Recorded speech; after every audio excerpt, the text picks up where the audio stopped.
मित्रांनो नमस्कार. मनोगतमध्ये आपले मनपूर्वक स्वागत.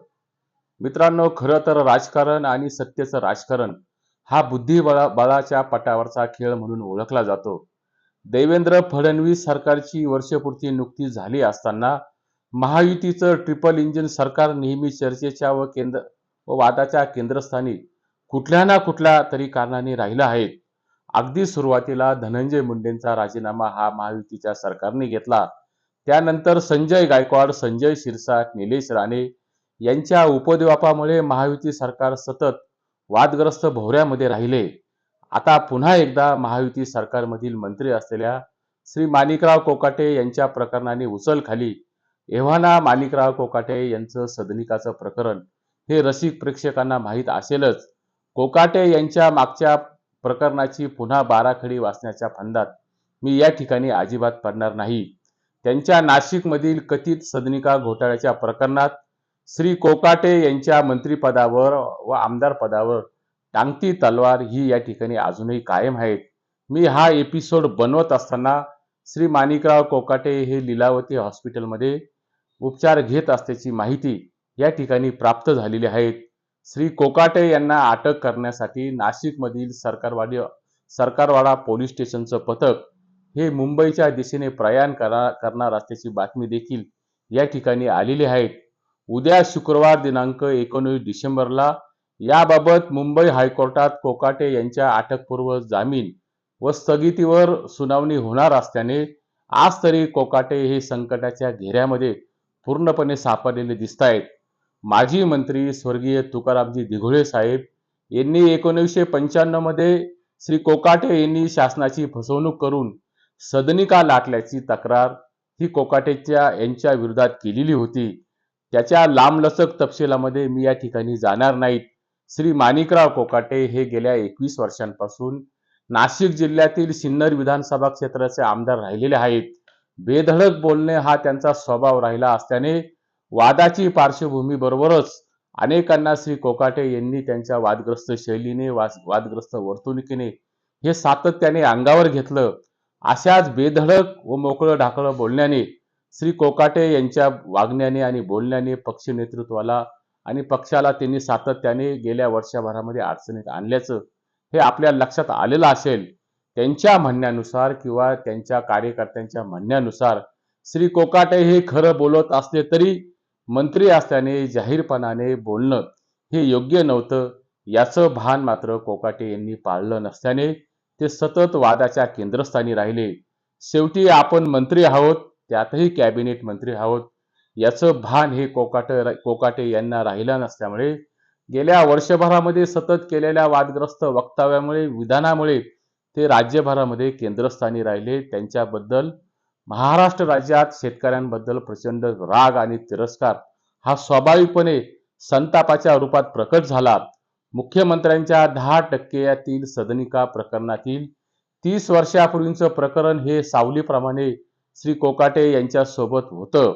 पण सत्तेच्या मखरात बसलेल्या श्री कोकाटे यांना मात्र त्यांचं वर्तमान व भविष्यकालीन राजकारणाला हे 30 वर्षापूर्वीचं प्रकरण मारक ठरेल अशी शक्यता वाटत नव्हती. किंबहुना ते त्या सत्तेच्या कैफामध्ये वावरत होते.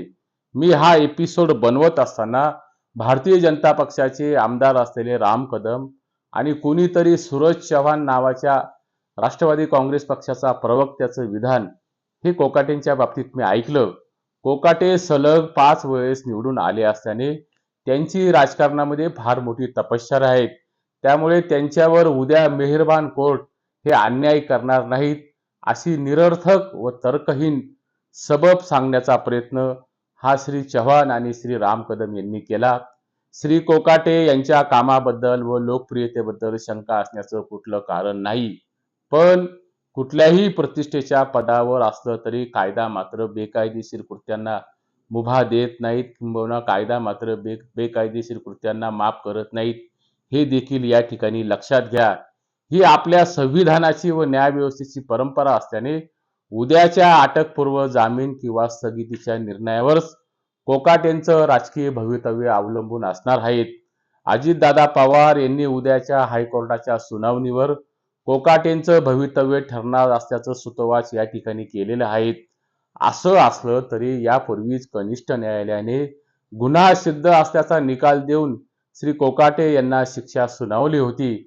परंतु त्यानंतरही असलेल्या कायद्यातील पळवाटामुळे म्हणा किंवा सत्तेच्या आश्रयामुळे कोकाटे हे वाचण्याचा प्रयत्न सातत्याने करत होते. त्यातून ते 8 ते 9 महिने वाचते देखील होते. मुळात एखाद्या सामान्य जनतेने असा गुन्हा केला तर त्याच्यावर मात्र तात्काळ कारवाई केली जाते. मग लोकप्रतिनिधी असलेल्यांना वेगळा न्याय असू शकतो का? वेगळा नियमावली आणि कायदा असू शकतो का? असा सवाल गेल्या 8 महिन्यापूर्वी नाशिकच्या प्रथम वर्ग न्यायदंडाधिकाऱ्यांनी दिलेल्या कोकाटेंच्या बाबतीत त्याची चर्चा ही स्वाभाविकपणे महाराष्ट्रात झाली होती. ती चर्चेला देखील आलेली होती. एखादा गुन्हेगार कितीही चतुर असला तरी त्याने कितीही मातबर वकिलांमार्फत युक्तिवाद केला तरी न्यायपीठाचे प्रतिनिधित्व करणाऱ्या न्यायाधीशांच्या चाणाक्ष नजरेसमोर खोटेपणा टिकत नाहीत. महायुतीतील शिंदे सेना व भारतीय जनता पक्षातील एक गट माणिकराव कोकाटेंच्या गच्छंतीसाठी अनुकूल असल्याची खात्रीलायक माहिती या ठिकाणी मिळते. वादग्रस्त प्रतिमा असलेल्या तानाजी सावंत, अब्दुल सत्तार, दीपक केसरकर या एकनाथ शिंदे सेनेच्या आमदारांना मंत्रिमंडळात घेण्यासाठी भारतीय जनता पक्षाने त्यावेळेस अनुकूलता दाखवलेली नव्हती, विरोध केलेला होता. मग आता माणिकराव कोकाटे यांची वादग्रस्त कारकीर्द पाहता त्यांना मंत्री म्हणून का अभय दिलं जातं आणि मुख्यमंत्री फडणवीस याबाबत कोकाटेंच्या बाबतीत का सहनशीलता दाखवत आहेत, असाही सवाल आज महाराष्ट्रामध्ये उपस्थित केला जातोय. शिंदे सेनेचे आमदार आता मात्र दबक्या स्वरूपात माणिकराव कोकाटेंचा राजीनामा घेतला गेला पाहिजे अशी चर्चा या ठिकाणी करत आहेत. भारतीय जनता पक्षामधील सुद्धा एक गट श्री कोकाटेंच्या राजीनाम्यासाठी अनुकूल असल्याचं या ठिकाणी अगदी स्पष्टपणाने दिसतंय. मित्रपक्ष असलेल्या अजित पवारांच्या राष्ट्रवादीला व शिंदे सेनेला आपल्या पंखाखाली ठेवण्याचं धोरण हे देवेंद्र फडणवीस आणि भारतीय जनता पक्षाने सातत्याने ठेवलं आहे. यापूर्वी धनंजय मुंडेंना घरचा रस्ता दाखवला. एकनाथ शिंदेच्या काळातील निर्णयांना स्थगिती व शिंदेच्या निर्णयांच्या चौकशा लावून मित्रपक्षांना सूचक इशारा देण्याचं काम हे भारतीय जनता पक्षाने गेल्या वर्षभरामध्ये सातत्याने केले. माणिकराव कोकाटे यांच्या मंत्रिपदाबाबत देखील भारतीय जनता पक्षाचे नेतृत्व अनुकूल नव्हतं. आमचा DNA तपासण्याचा कोणी प्रयत्न केला तर योग्य वेळी आम्ही त्याचा करेक्ट कार्यक्रम करतो, असं विधान मुख्यमंत्री देवेंद्र फडणवीस यांनी नाशिक जिल्ह्यातील सिन्नर येथे झालेल्या नगरपालिकेच्या निवडणुकीच्या जाहीर सभेत करून माणिकराव कोकाटेंना दिलेला तो सज्जड इशारा होता. असं आता मात्र राजकीय वर्तुळात सांगितलं जातं, तसं मानलं जातंय. त्यामुळे सरकार जरी 3 पक्षांचं महायुतीचं असलं तरी बोलबाला हा मात्र भारतीय जनता पक्षाचा पर्यायाने देवेंद्र फडणवीसांचा राहिला आहे. सुपर सीएम म्हणून, सुप्रीमो सीएम म्हणून देवेंद्र फडणवीस हेच महायुती सरकारचा चेहरा आहेत. पाहुण्याच्या चपलेने विंचू कसा मारायचा याची नीती आणि याची अवनीती भारतीय जनता पक्षाने गेल्या अनेक वर्षापासून महाराष्ट्राच्या राजकारणात सातत्याने ठेवली आहेत. कोकाटे हे जरी अजित पवारांच्या पक्षाचे असले तरी प्रश्न मात्र सरकारच्या इब्रतीचा आणि सरकारच्या प्रतिमेचा असल्याने फडणवीसांनी कोकाटे यांच्याबद्दल काल उघड नाराजी व्यक्त केली.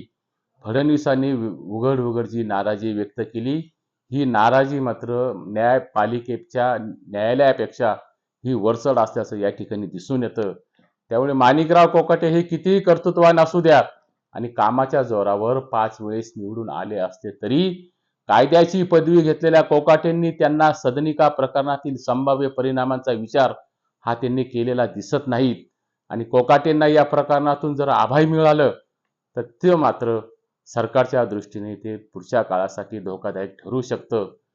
माणिकराव कोकाटेंच्या कार्यकर्त्यांना आज जरी त्यांची यातून सुटका व्हावी अशी प्रामाणिक भावना असली तरी सदनिका घोटाळ्यातील कागदपत्रांचे असलेले प्रखर सत्य हे वास्तव मात्र त्यांनी जाणून घेतलं पाहिजे. थोडक्यात काय तर सुनील केदार आणि राहुल गांधींना न्यायालयाने शिक्षा ठोठावल्यानंतर एक न्याय दिला होता. तोच न्याय सत्ताधारी असलेल्या माणिकराव कोकाटेंना वेगळा न्याय कसा असू शकतो? मुंबई हायकोर्ट याबाबत उद्याच्या सुनावणीमध्ये कोकाटेंना अभय देईल किंबहुना वेगळा न्याय लावतील असं व्यक्तिगतरित्या तरी मला वाटत नाही. सुनील केदारांना ज्याप्रमाणे नियमाने घालवले, तोच न्याय उद्या कदाचित कोकाटेंना लावला जाईल आणि कोकाटे सत्तेच्या घडीवरून पायउतार होतील, असं व्यक्तिगतरित्या या ठिकाणी मला वाटतं. आपल्याला याबाबत काय वाटतं? आपले मत कमेंट बॉक्समध्ये नोंदवा. व्हिडिओला लाईक, चॅनलला सबस्क्राईब करा. नमस्कार.